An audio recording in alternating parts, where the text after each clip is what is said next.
আমরা যদি কোনো কিছু বারবার চাওয়ার পরও রব্বুল আলামিন আমাদেরকে না দেয়, তাহলে আমাদের মন ছোট না করে শুকরিয়া করা দরকার। কেন? আমরা তো ভবিষ্যৎ দেখি না, রব তো ভবিষ্যৎ দেখে। রব যখন দেখে আমার বান্দার চাওয়া জিনিসটা তার জন্য কল্যাণের চাইতে ক্ষতি হয়, রব জেনে শুনে কারো কোনো ক্ষতি করেন না, তখন রব সেটা আমাদের থেকে দূরে সরিয়ে নেন, না হয় রব সেটা আমাদেরকে দেয় না। কিন্তু আমরা বোকারা ওই নিজের চাওয়ার উপর অটল থেকে অনেক সময় রবকে ভুল বুঝে বসে থাকি। এত নামাজ পড়ে চাই, তুমি দিচ্ছ না কেন? রব বলে যে আমি তো জানি তোর জন্য ভালো কতটুক, কি পরিমাণ ভালো, কি ভালো। বান্দারে, নিজের ভালো তুই বুঝবি না, তোর জ্ঞান দিয়ে তুই কি বুঝবি? 1 নাম্বার কিনতে যাইয়া বাজার থেকে অনেক সময় 2 নাম্বার জিনিসও তুই কিনে ফেলস, বারবার প্রতারণার শিকার হস। নিজের দুনিয়াতে চলার জন্য, দুঃখ শেয়ার করার জন্য কত জনকে বাছাই করে বন্ধু বানাইছস। 3 মাস পরে দেখা স্বার্থ ত্যাগত লাগে, সেই বন্ধুগুলাও 2 নাম্বারই করে, বাটপারি করে, বেঈমানি করে। বান্দা, তোর ভালো তুই বুঝবি না, তোর ভালোটা আমি রবের উপর ছেড়ে দে। আমি রবে তোকে সময় মতো যেটা তোর জন্য কল্যাণ সেটাই দান করবো। সেজন্য রবের দেওয়ার ব্যাপারে কখনো নাক গলানো উচিত, জোরে বলেন না, উচিত। আমি হইতাম চাইলাম একটা, আল্লাহ বানাই দিছে আরেকটা, বুঝতে হবে সেখানেও কল্যাণ, জোরে বলেন না, সেখানেও কল্যাণ। আল্লাহর ব্যাপারে কখনো হতাশ হওয়ার দরকার। গরিবটা চলে যাচ্ছে, কোটিপতি, তখন কোটিপতিরা বলবে ইসরে দুনটিয়া কিল্লে মালিক হইলাম। আজকে যেটা আপনার আফসোস না পাওয়ার, ওই দিন ওনাদের আফসোস হবে কেন পেলাম, কেন এতগুলা গাড়ি, কেন এতগুলা বাড়ি। এবার বলেন, আল্লাহ কি কাউকে দুনিয়াবি ক্ষেত্রে বড় লোক হতে নিষেধ করেছেন? ব্যবসা করতে নিষেধ করেছেন? একটু জোরে বলেন না। চাকরি করতে নিষেধ করেছেন? আল্লাহ পাক সম্পদ জোড়াতে নিষেধ করেছেন?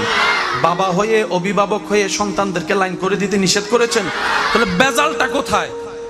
মনে রাখবেন, বেজাল হচ্ছে একটা নমরুদ সম্পদওয়ালা, সিদ্দিক আকবর সম্পদওয়ালা। সুবহানাল্লাহ, একটু জোরে বলি না। ফেরাউন সম্পদওয়ালা, ওসমান গনি জিন্নুরাইন সম্পদওয়ালা। কিন্তু 2 সম্পদওয়ালার পার্থক্য আসমান জমিন। যে সম্পদের শুরুতেও আল্লাহ সন্তুষ্টি, শেষেও থাকবে আল্লাহ সন্তুষ্টি, মাঝখানে কোনো অহংকার থাকবে না, কোনো লোভ থাকবে না। ওই সম্পদ যেটা আল্লাহ দিয়েছে, আল্লাহর জন্য বান্দা ব্যয় করবে আল্লাহর বান্দার কল্যাণে, ওই সম্পদ তার জন্য কল্যাণের হয়ে যাবে। আল্লাহু আকবার।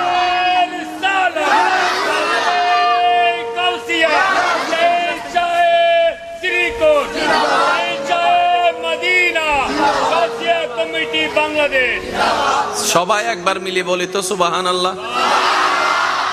আমরা সবাই নিজ নিজ জায়গায় রবের দরবারের বড় বড় পাপের আসামি। আমরা যেন অন্যের দোষ খুঁজে, অন্যের দোষ ধরে নিজের সময়গুলোকে আর নষ্ট না করি। আমরা বুদ্ধিমানের কাজ হবে নিজের করা ভুলগুলোর জন্য রবের কাছে ওই অন্যের দোষ ধরার সময়টার মধ্যে আমরা যেন তওবা করে করে আল্লাহর কাছে ক্ষমা চাইতে থাকি। এটা আমাদের জন্য লাভের হবে। ইস্তেগফার এমন একটা অলৌকিক নিয়ামত, কিভাবে বুঝাই আপনাদেরকে। ইস্তেগফার, তওবা এমন একটা জিনিস, বান্দা যত রবের কাছে সারেন্ডার করতে থাকে, রব তত খুশি হয়ে তার গুনার পাল্লাকে মিটাইতে থাকে, গুনার পাহাড়কে মিটাইতে থাকে। প্রকান্তরে তার সওয়াবের পাল্লাকে বাড়াইতে থাকে, পক্ষান্তরে তার জীবনের আশা বাঁধাগুলাকে আল্লাহ পাক সরাতে থাকে। সুবহানাল্লাহ।